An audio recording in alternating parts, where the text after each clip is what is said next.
줄꾸러기 여러분 안녕하십니까? 신박사TV의 신박사입니다. 오늘도 여러분과 함께하는 신박사와 함께하는 사랑학개론 시간이기 때문에 목소리를 이렇게 약간 톤다운해서 조금 이렇게 부드러운 톤으로 아주 부드럽게 진행을 해보도록 하겠습니다. 이제 사랑 얘기하는 시간이니까요. 오늘은 이제 사랑학개론 마지막 시간이라서 이제 3강 마지막 강. 그 제목은 바로 나는 이 책을 읽고 내 아내를 2배 더 사랑하게 되었다입니다. 저는 뭐 과장 없이 저는 진짜 책을 통해서 인생이 많이 발전하는 것 같아요. 진짜로 책을 통해서. 그래서 여러분들한테 좋은 책을 많이 추천해드리고 싶고 그 다음에 읽게 하고 싶고 그 다음에 더 궁극적으로 나가서 그걸 실천하게 하고 싶죠. 그게 제 꿈이죠.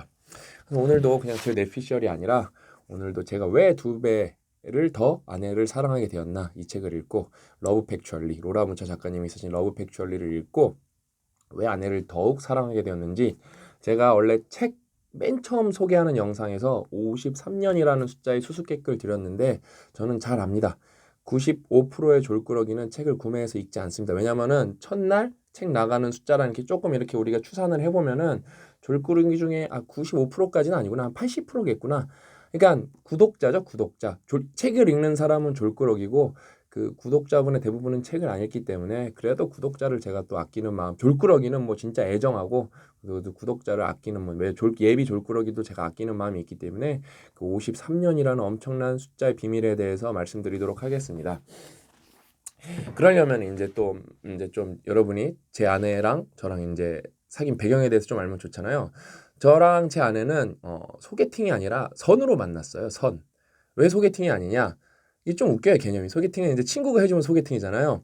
저는 제 아내를 누가 소개시켜줬냐면은 저희 아버지 친구가 소개시켜줬어요. 그러니까 선이죠, 선. 근데 그 다음에 제가 싱가포르 국립대에 있을 때라고 갖고 잠깐 들어왔을 때 만났는데 또 이렇게 얘기하면은 이 자식도 바보같이 아내 자랑만 하네 그렇게 말할 수 있는데 제 아내가 많이 예쁩니다. 많이 예뻐갖고 제가 이렇게 뿅 갔죠. 뿅 갔고 그 다음에 뭐라 그럴까 목소리도 되게 귀엽습니다. 또 욕먹겠네 많이 댓글에. 아무튼 근데 지금도 예쁘고 지금도 목소리가 귀여워요. 그게 아니라 이거는 그러면은 새끼야 네 눈에나 그렇게 보이겠지 그랬는데 농담이 아니라 지금 제 아내가 이렇게 메이크업을 만약에 풀 메이크업을 하고 좀 잘 꾸며 입고 클럽에 가도 100% 들어갈 수 있다고 저는 장담해요. 100%예요, 100%. 100% 정도가 아니라 바로 들어갈 수 있다고 장담해요. 그 정도로 아름답습니다. 당연히 뭐 아름다운 것도 있고 그다음에 뭐 마음씨도 착하고 그다음에 집안이 그게 되게 좋았어요. 저희 집도 불교인데 이제 장인 장모님도 불교 쪽이시라서 종교가 불교라서 이제 이렇게 집안에 이런 어떤 집안 결혼은 우리나라에서 이제 집안과 집안이 이제 만나는 거잖아요. 종교적 갈등이 별로 없었어요. 그게 되게 생각보다 중요하거든요. 아무튼 여러 가지로 잘 돼갖고 사실 몇 번 만나지 않고 롱디로 하다가 결혼을 했기 때문에 결혼했을 때 맨 처음에는 진짜 말 그대로 욕정이 불타올랐죠. 우리 욕정 배웠죠. 근데 지금은 이제 동반자적 사랑의 단계로 넘어와서 아주 행복한 아주 진짜로 뭐랄까 지속 가능한 아주 뭐랄까 단단한 사랑을 하고 있습니다. 근데 여러분 이제 제가 누누이 말씀드리지만 제가 빡독 때도 그런 Q&A도 받고 뭐 프레젠톡도 받고 이메일로도 받는데 빡독 때는 그런 질문도 나왔죠. 이 남자가 내가 알던 남자가 맞는가 싶네요 하는 정도로 정말로 뭐랄까 비통한 이런 하소연을 하는 비참한 하소연을 하는 부부관계에 대해서 그런 고민도 있었고 그 다음에 뭐 이렇게 자기는 자기 개발을 하는데 남편은 안 한다 뭐 아내는 안 한다 뭐 이런 식으로 해서 싸움이 난다 이런 것도 있었고 뭐 결혼을 앞두고 뭐 또 티격태격하는 것도 있었고 아무튼 문제가 많습니다. 그래서 사람들이 저랑 고 작가님을 다 부러워해요. 특히 여성분들은 저렇게 정신 똑바로 박힌 남자들 만나는데 절대 그렇지 않다니까요.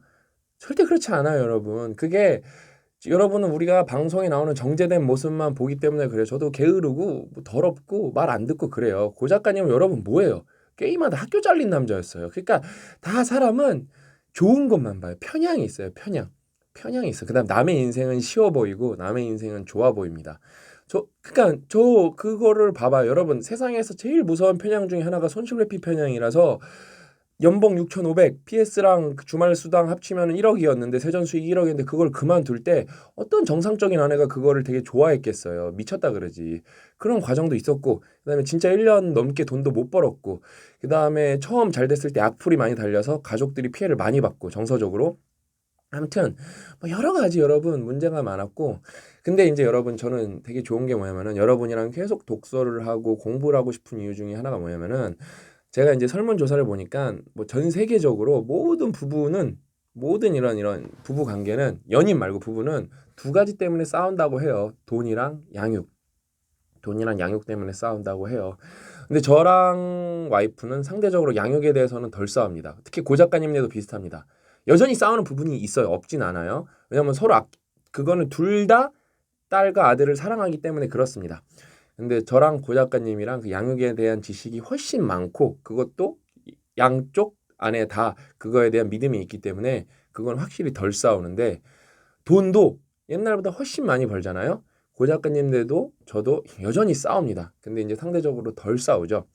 그리고 이제 저는 일단은 돈에 대한 욕심 자체는 없으니까 그냥 맨 처음에는 기부를 막 제가 500만 원, 1000만 원 한다 그랬을 때 와이프가 막 싸우는 정도까지는 아니고 반감이 심했어요. 왜 전세가 그러니까 그 갚아야 될 빚이 있는데 그 전세가 아니고 집을 샀으니까 그 다음에 앞으로 집을 살려면 돈을 그 당시에 모아야 되는데 왜 기부를 하냐 이거예요. 그러면은 제가 이렇게 설명을 하죠. 앞으로 잘 될 거다. 잘 되지도 않은 거에 대해서 그렇게 무모하게 그거 베팅을 하지 말라고. 특히 기부인데 그게 뭐가 연결이 되냐고. 근데 제가 말했죠.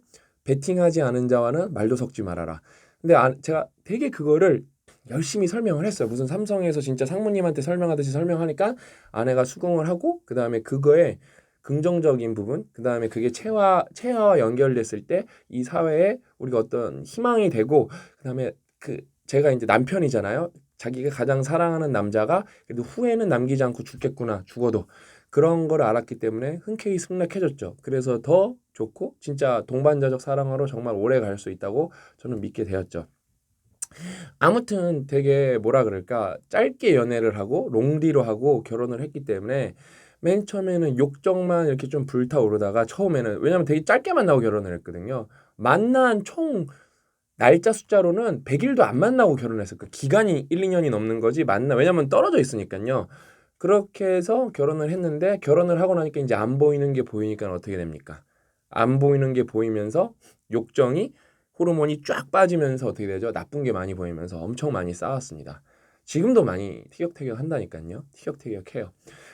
요즘에는 또 그런 것도 있어요. 저는 돈을 조금 더 써서 아웃소싱 할 수 있는 부분들은 더 아웃소싱 했으면 좋겠는데, 제 아내는 예전에 아끼던 습관이, 그 39년 동안 아끼던 습관이 남아있기 때문에 절대 돈을 함부로 안 씁니다. 되게 아까워하고, 제가 몇 번 말씀드렸잖아요. 나는 앞으로 저스트 꾸인만 입을 거고, 뭐 옛날에 제가 말했잖아요. 제가 루이비통 벨트 이만한 거 하고 루이비통 가방 들고 다니고, 아무튼 좋은 거는 다 살라 그랬어요. 무슨 보너스 받고 여윳돈이 생기고, 뭐 옛날에 뭐 주식해서 돈 벌고 막 그랬을 때는 좋은 명품을 일찍 사기 시작했었어요. 삼성 들어가자마자 벤츠 사고 그랬는데, 저는 딱히 그런 거에는 이제 욕심이 없습니다. 근데 아내는 뭐 꾸미고 싶은 욕구, 그다음에 우리 와이프가 또 패션 업계 출신이어서 또 꾸미는 걸 관심이 많아요. 근데 그동안 그런 걸 못했는데, 제가 마음 놓고 써라, 이 정도 상한선을 정해줘요. 상한을 이만큼을 정해주면 마음 놓고 써라 그랬는데 막 손을 벌벌벌 떠서 못 썰어서, 제가 몇 번 말씀드렸잖아요. 나는 그런 거 앞으로 한 개도 안 살 테니까 내 거 대신 사준다는 마음으로 써라. 그렇게 해야 이제 겨우 사기 시작을 했습니다. 이제. 근데 그것도 솔직히 좀 답답해요. 왜냐면은 고생을 많이 했고 베팅을 해서 배당을 받는 건데, 왜냐면 진짜로 하이리스크에 베팅을 했거든요. 그래서 터진 거예요. 그러면은 그거에 대한 자기 리스크 테이킹에 대한 배당을 고스란히 갖고 와야 하는데, 그런 게 뭔지도 몰라요, 사실요. 순수한 아이라고 갖고. 아무튼 그렇게 해서 엄청나게 싸우다가 점점 아내를 이해하고 채아를 낳고, 또 채아를 낳고도 많이 싸웠어요. 왜냐면 힘든 것도 있고. 예를 들면은 제가 공부를 하고, 우리 집이 좀 특이한 게 있습니다. 이제 다 같이 자다가 채아랑, 이제는 아내가 혼자 자고 제가 채아랑 잡니다. 왜 그럴까요? 제가 잠에 대해서 책을 엄청 많이 읽었잖아요.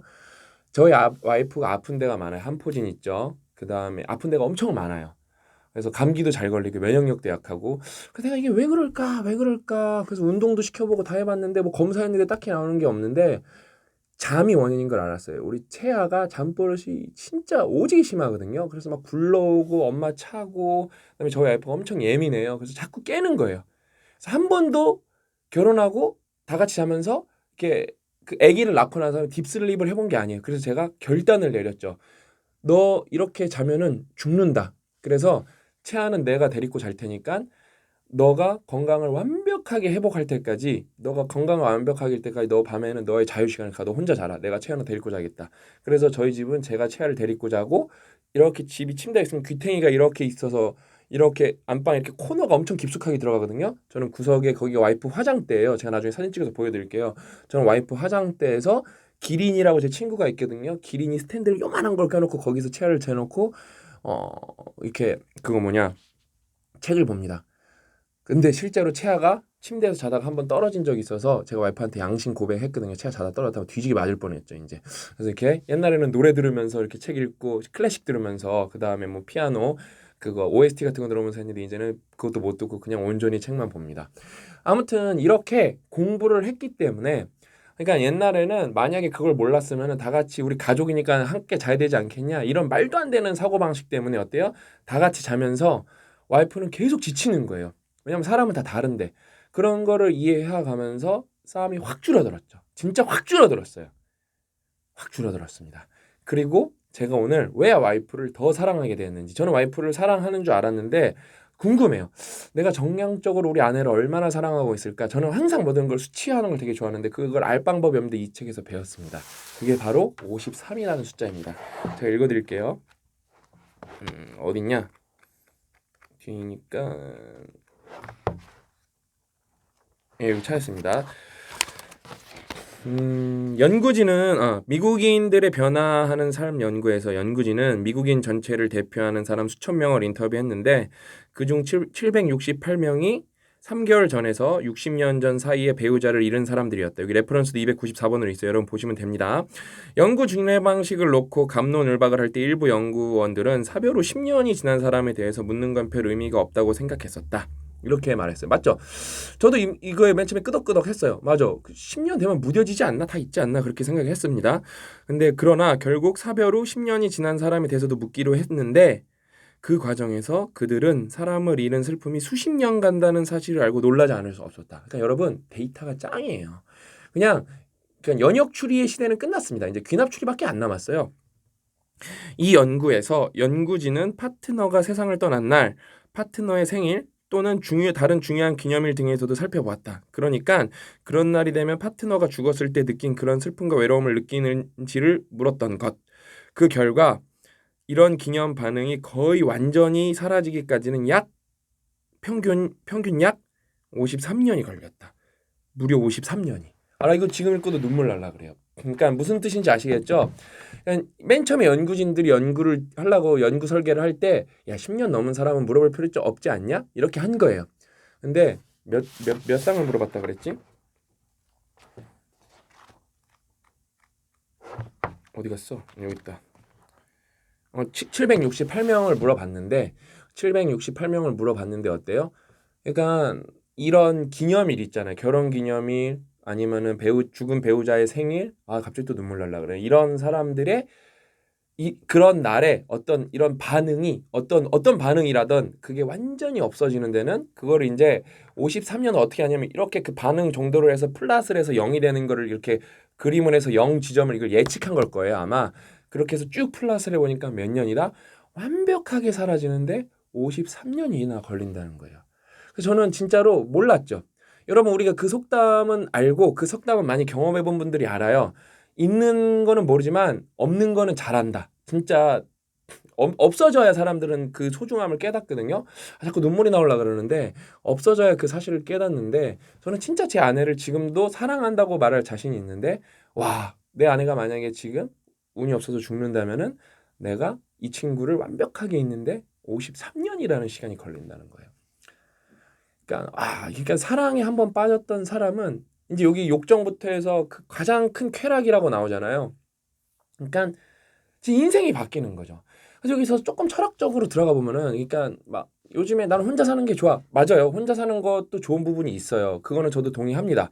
근데 저는 진짜 모든 분들이 사랑을 하고 사랑에서 상처받은 분도 다시 사랑을 꼭 하셨으면 좋겠는 게 뭐냐면 여러분 사랑 자체가 존재입니다. 철학적으로 들어가면 왜?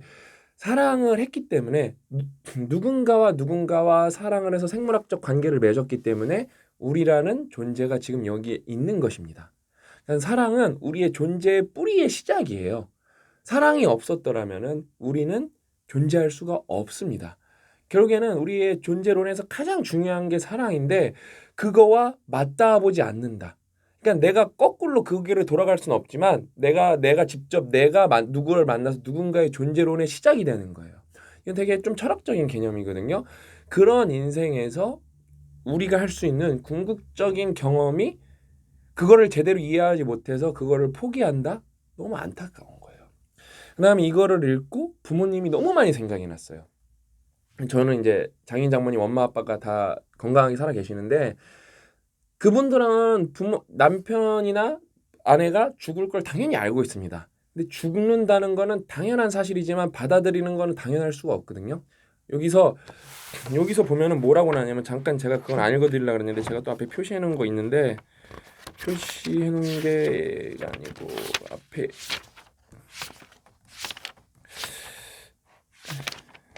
어디 있지? 아 여기 있나?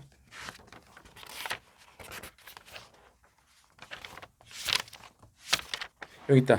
파트너를 잃은 지 2달 된 사람들을 350명으로 상대한 실시한 조사에서 70%는 자신의 파트너가 실제로 죽었다는 걸 믿기 어려워했고 무려 70%나요. 20%는 제대로 집중을 하지 못했다. 게다가 59%는 외로움을 느꼈는데 이 외로움은 다른 사람들과 어울린 후에도 지속됐다. 또 다른 조사에서는 72%가 자신도 모르게 파트너에 대한 비자발적인 기억, 그러니까 일상생활 중에서 자신도 모르게 떠올리는 기억을 떠올렸고 40%는 그저 멍하니 지냈고 31%는 잠을 못 잤다.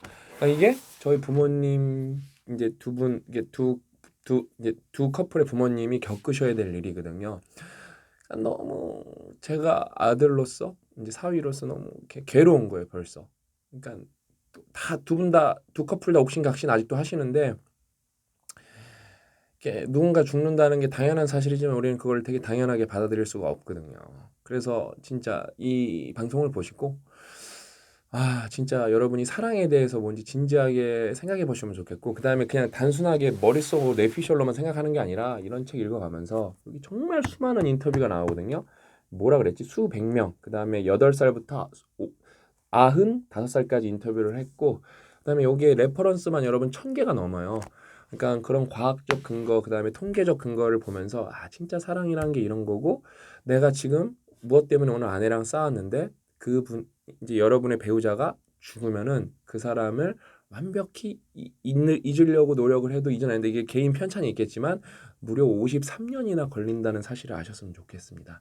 저는 그 숫자를 보고 내가 이 숫자를 보고 나서 내가 아내를 그냥 사랑하는 게 아니라 진짜 더 사랑하고 있구나. 내 몸은 더 사랑하고 있구나. 내가 나중에 잊으려고 해도 잊을 수가 없구나. 아내도 나를 잊을 수가 없겠구나. 이런 걸 깨닫고 나니까 최소 아내를 2배 더 사랑하게 되었습니다. 이렇게 여러분 제가 아까 우리 아내랑 지금 따로 자는 이유도 말씀드렸잖아요. 건강해지면 다시 바로 같이 잘 겁니다. 그다음에 이 책을 읽고 너무 동반자적 삶을 사는 것 같아요. 오늘도 아내한테 무차별로 뽀뽀를 해주고 왔습니다. 아내가 이렇게 누워서 쉬고 있길래 제가 체하 보다가 방에 가갖고 미친 듯이 뽀뽀를 해주고 왔습니다. 왜? 왜냐면은 또 동반자적 사랑만 하면은 또 뭐 너무 옥시토신만만 보면 안 되니까 제가 미친 듯이 또 우리 예쁜 아내를 뽀뽀를 해주고 왔습니다. 그러니까 여러분 공부를 하면 이렇게 배우는 게 많아집니다, 사람이. 그러면서 삶의 리스크를 최대한 줄이면서 행복도는 어마어마하게 올릴 수 있습니다. 뭐죠? 안티프레질한 삶이에요. 그러니까 여러분 사랑은 어떤 막연한 그러니까 이 책이 진짜 명저인 우리는 어떤 책을 주로 뽑죠 여러분? 이제 여러분이 아실 거예요. 이 책은 사랑에 대해서 단정짓지 않습니다. 이런 경우도 있고 저런 경우도 있고 나 고민을 엄청 많이 해봅니다. 뭐죠? 컨텍스트, 맥락을 따져보는 거예요. 맥락을 따지지 않는 사람은 고수가 될 수가 없습니다. 왜? 보통 허접한 사랑 책들은 내가 이렇게 사랑해봤으니까 이렇게 하면 됩니다. 이렇게 하고 결정을 져버리죠. 아닌 사람이 더 많을 텐데. 왜? 59%인가 8%가 안정형 애착형이고 그 다음에 불안형 회피형 그 다음에 혼합형이 있는데 이렇게 다 형태가 다른데 어떻게 똑같이 결론을 내릴 수가 있겠습니까? 공부를 해야죠. 그러니까 여러분이 이 책을 읽고 내 아내가 내 남편이 불안정한 형인 그러니까 안정형인지 그다음에 회피형인지 그다음에 그게 뭐였죠? 불안형인지 그다음에 이제 섞인형인지 이런 것만 깨달아도 많은 거를 이해가 돼서 그다음에 이 사람이 안정형으로 바뀌려면 어떤 노력을 해야 되는지 깨닫게 되실 거예요, 진짜. 그러니까 여러분 진짜 이 책 꼭 읽어보셨으면 좋겠고 사랑학개론은 여기서 이제 마치고 진짜 가까운 분들 그다음에 진짜 배우자, 연인 더 사랑할수록 더 사랑해라. 더 잘해줘라. 라고 진짜 여러분들한테 가슴에서 나오는 조언을 드리면서 오늘 방송은 여기서 마치고 다음 시간부터는 또 뼈 때리는 조언과 함께 또 유익한 내용으로 찾아뵙겠다고 약속드립니다. 오늘 방송 여기까지고 다음 시간에 또 알찬 내용으로 찾아뵙도록 하겠습니다. 또 만나요.